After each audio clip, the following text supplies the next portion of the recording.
Hello, and welcome to People of the Pod, brought to you by American Jewish Committee. Each week, we take you beyond the headlines to help you understand what they all mean for America, Israel, and the Jewish people. I'm your host, Manya Brashear-Pashman.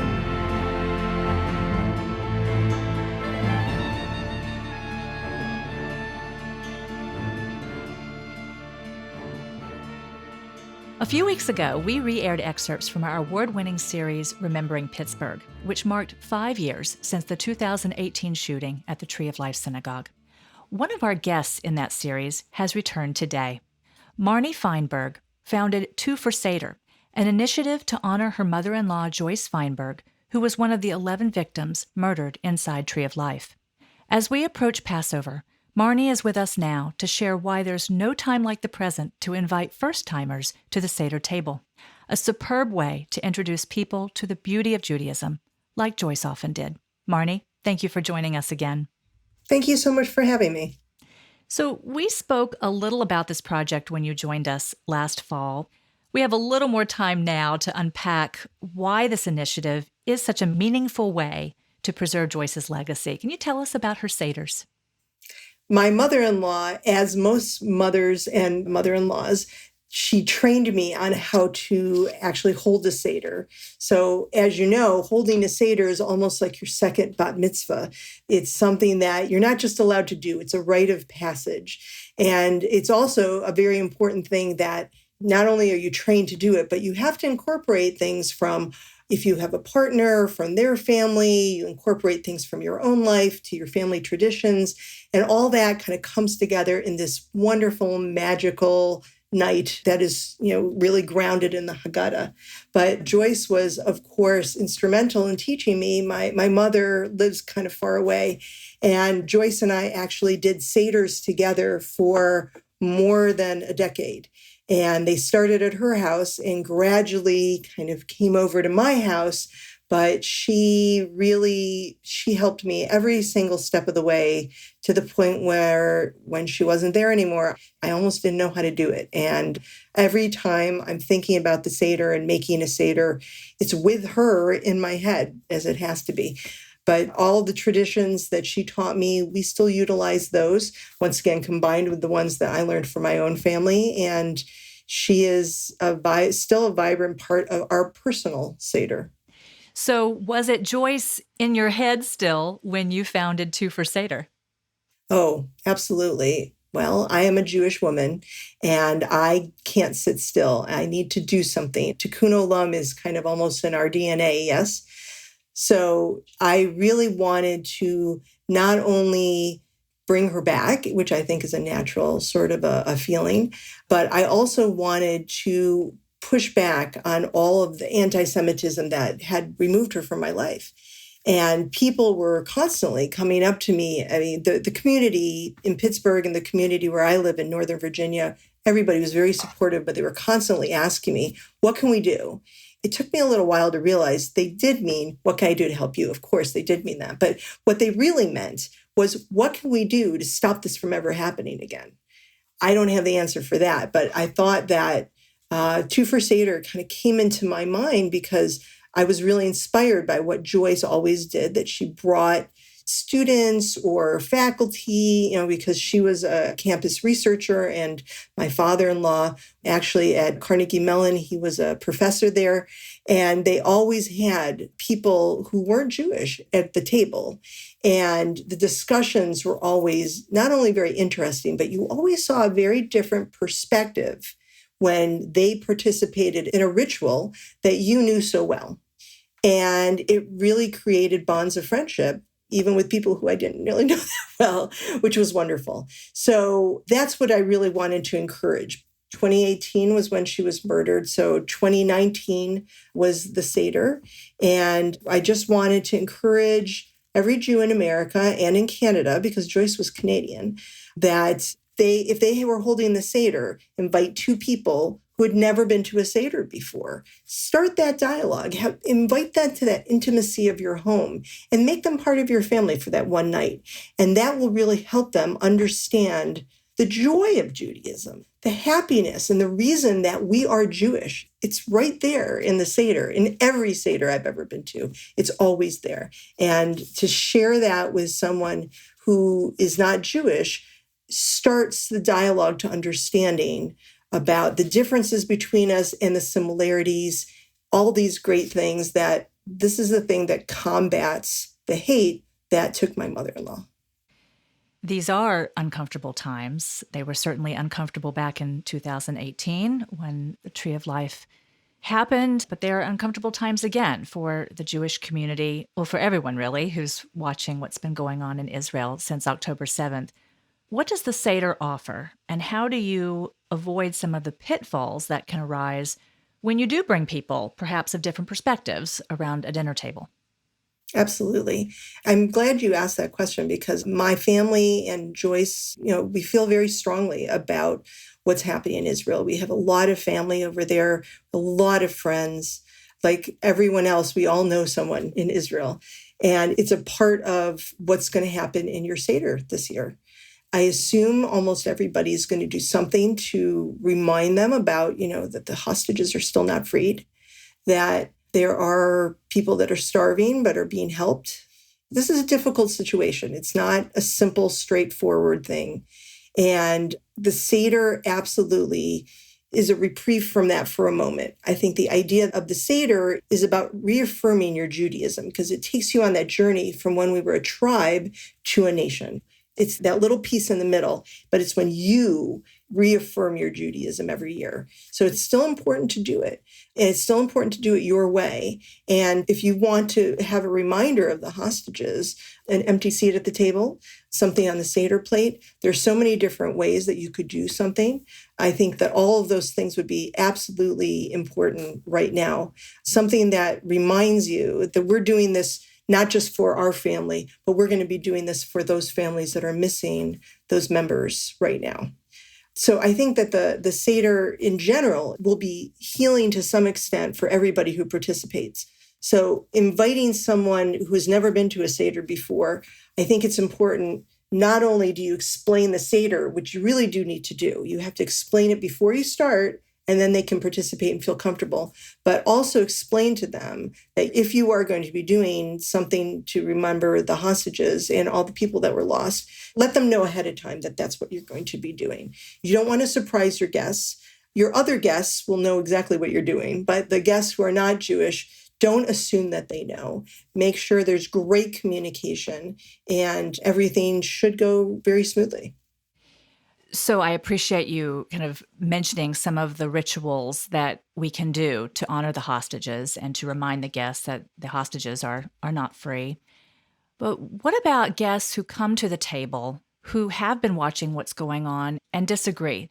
They have really strong emotions and opinions about what's going on there between Israel and Hamas. And I ask this because I know Joyce worked at the University of Pittsburgh. As you said, her husband, Stephen, was a professor at Carnegie Mellon, and they often invited students to dinners and Seders.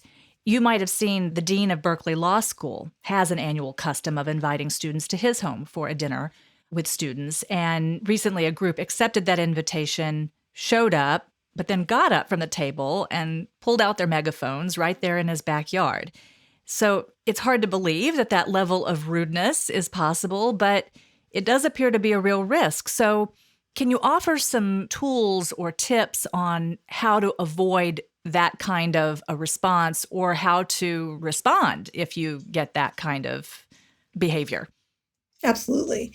And, it's interesting. I think that we feel a heightened sense of that this year, but it's interesting that is one of the most asked questions that I always get is how do I ensure that my guests don't veer into politics or if they have disagreements or things along those lines? Probably not the first year so much, but the other years we've always had questions along those lines. So my recommendation is that you lay some ground rules ahead of time. So as the leader of the Seder, you're not just the head mom or the head dad, you are the facilitator of what's going on around your table. And while some of us will have 5 people around the table, some of us will have 30 people around the table. And some of us will be in the backyard with I don't even know how many people that the dean had. But regardless of how many people you have, you still have to manage their expectations. It's very important. So when you lay ground rules, it's your choice. You may want to actually have a lively debate. Many Seders are a lot of fun when there's a lot of debate. And if you know the guest and you know that that's what they're interested in talking about, and the rest of your guests would be okay with it, that is your choice. And you should manage that. But even with that, you might want to say, look, we're going to venture into politics, but we can't talk about X, Y, and Z. Or I'll let you know when we've gone too far. Or, hey, now's the time to bring out the dessert because that'll stop everybody from talking. I don't know. That's going to be your choice. There is the other side of the coin. And this is actually, I live in Washington, D.C., where politics is always quite a big deal. But other politics, right? All sorts of politics. So one of the ground rules we always have at our Passover Seder is to have no politics at all. This is a little island where we're not going to talk about the fact that you might be one party, I might be another party, he's going to be another party, and you all work for those parties. I mean, it's not like these are just opinions. So one of our ground rules is always, this is a time to focus on, once again, the joy of Judaism, the joy of reaffirming my beliefs and being with my family and really kind of feeling like this is a very, very special time. And I personally have never wanted politics at my table because I want that joy to fall through. But when I've been to other tables, it's been very different. So my ground rules are always, this is a politics-free space. If you'd like to talk about politics, let's go out for drinks after Passover. So that's a great point about being in Washington. But again, there's a chance that politics will be brought up at every table, whether it's California or Nebraska or Texas or Maine. So if it does get tense, if people ignore the ground rules, for example, any suggestions on what to do? Yes, actually, we do have a couple of tools in our toolkit. So Two for Seder, if you go to our website, twoforseder.org, we actually have 2 kits when you hit the sign up button. It's 2 free kits for you. One is for your guests to kind of set expectations about the Seder, not about politics. It doesn't touch about that, but it's still important. But the host kit actually has 20 discussion cards in it. And I would actually recommend, if you've started out with a little bit of excitement with politics and you don't like the way it's going, or if you want to say, look, I really want to avoid it, but I know this is a lively crew, which, I mean, you know your people, right? So I would actually print them out, put the discussion cards out on the table, and actually start picking up some of them and, send them around the table and start having discussions about them. So they are more about the Seder, and some of them are pretty surface level, like, what do you think about the taste of matzah?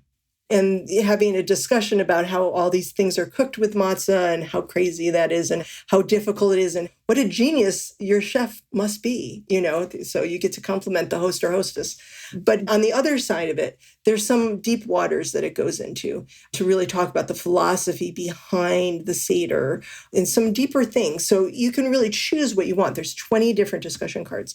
And I think when people are having a very tense discussion, if you say, look, I like where this is going, but it's just not appropriate for today, we've got an alternative here. Let's keep talking, but let's talk about these topics.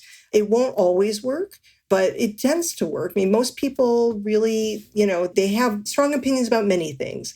And that is what the Seder is for, right? We're supposed to be learning. We're supposed to be growing from each other. So if you can change the topic, if you're uncomfortable with it, the discussion cards are a wonderful tool to help kind of guide that. And those can be downloaded at the twoforseder.org site, yes? Yes, exactly. There's a host toolkit, and it's the last 20 pages of the host toolkit. I'm so glad Ramadan has passed so that any Muslim guests are able to come and enjoy these Seders without the concern of breaking their fast. But I know that a little has been written about how Jewish-Muslim relations have been on edge. And honestly, I have a few Jewish acquaintances who were nervous about attending iftars during Ramadan or weren't invited to as many iftars during Ramadan this year just because of the potential for tension. Are you hearing any concerns about or from the Muslim community? Or are you hearing that people are sadly turning down invitations for similar reasons? Yeah, I think that, as you said, this is a very challenging year. And if you don't feel comfortable, you're not going to a particular place. And I have Muslim friends, and normally I am invited to iftars all across the month. And I received very few invitations this year, which was interesting. We're still friends. The friendships haven't ceased or anything like that, but the invitations were not there. Part of the reason, when I did ask, part of the reason they felt that they shouldn't be celebrating when people are starving in Palestine. So they actually toned down their celebrations out of respect, which that's a longer conversation, but I respect that and I appreciate that. Would they be coming to my table? I don't know. We have a community Seder, a community two for Seder that we hold every year. So most of two for Seder is about home Seders, you know. So the idea of doing it in your home, that is the primary core of two for Seder. But we've started a nice little thing on the side where we do a community two for Seder, where we actually invite interfaith groups. The spirit of two for Seder is about building a bridge. And I hope actually in the past, if you've done two for Seder before, thank you. But B, I hope that those bridges are holding during these troubled times. And if you can't build them during a difficult time like this, I'm praying that next year there will be no war and we'll be able to mend some of these fences and you will be able to invite and accept invitations to iftar, invitations to your Seder for your Muslim friends. I think it's important to keep trying. That's one thing that we are obligated to do as Jews. It may not work, but you have to keep trying. One thing I've noted over the years and the many Seders I've attended is the diversity of traditions and the customs. Some families put an orange on the table and have a glass for Miriam. Others stick to Elijah. Some make sure the afikoman is chocolate. Others play it straight. Some change the lyrics of the songs to fit Beyoncé tunes. I won't lie, I've done that. But does that present a challenge to the purpose or the goal of Two for Seder? The goal being to teach a newcomer about Passover. How do you do that when the traditions can be so different? This is also a very, well, not the Beyonce piece, but that's a very common question. First of all, I want to say I would really like a copy of that, please, for my Seder. I'll dig it up for you. Thank you. But that's the whole point, that the Seder is l'dor v'dor, right? We are linking a chain from generation to generation. And the core of the Seder, the Haggadah, regardless of if you do a traditional Haggadah that is, 4 hours long, starts after sunset, maybe you eat by midnight, if you're doing a modern Orthodox or an Orthodox Seder, or if you're doing a very, very modern Seder, which just has the basic 4 pieces in it, and tick-tock, you're done. I'm starving. It's been 10 minutes. Welcome to my dad, actually. That's the way he does his. But I've been to all different types because, almost all of our Jewish families, we have a variety in our family. We have Orthodox, we have Reform, we have everything in between, right? That's what it's about. It's about the magic of what you bring to your Seder. The Haggadah is going to ground you. You've got the grounding story about our journey to becoming a people.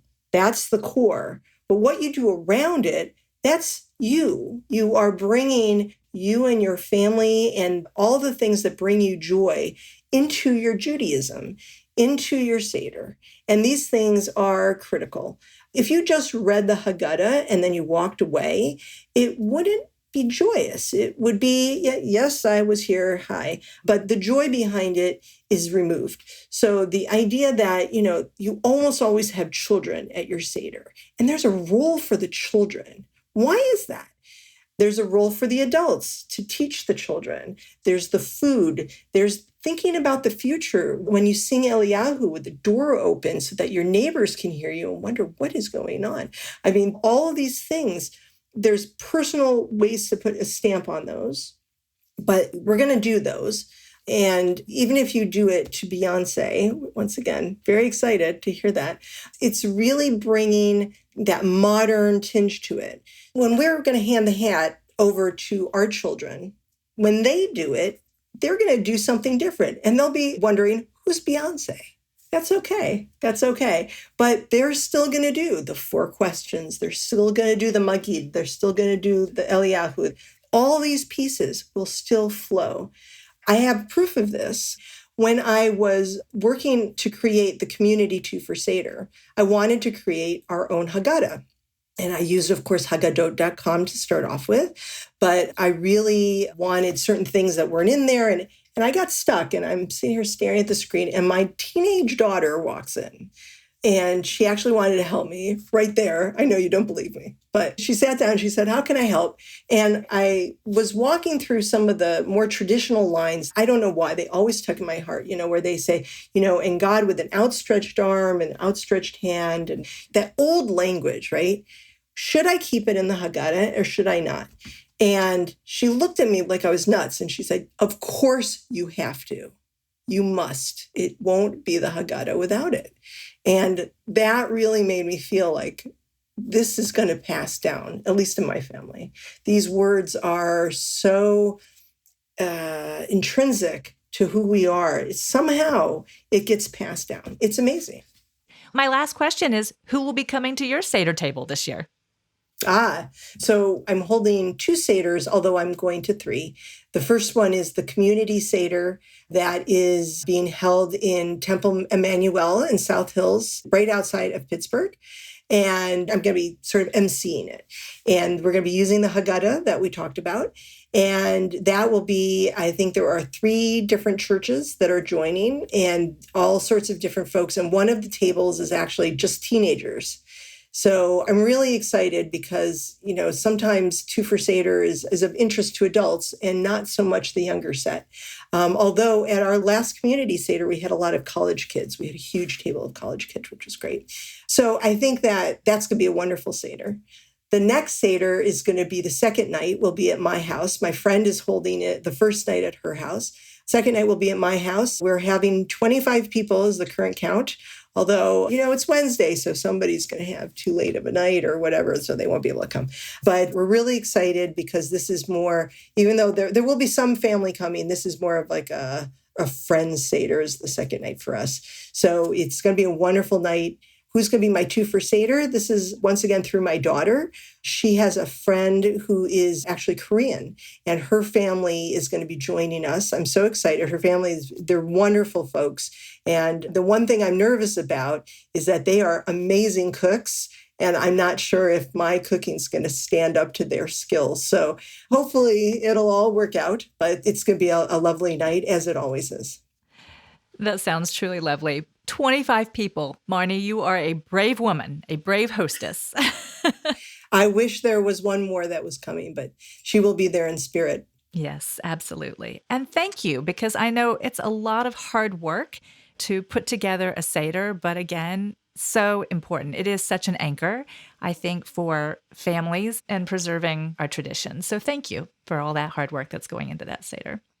It is my pleasure. And I thank every single person who's putting together a Seder and participating in Two for Seder. If you've done it before, thank you. If you're interested in doing it again, we've got little kits to help you, but just be you. And it's about inviting new people every year.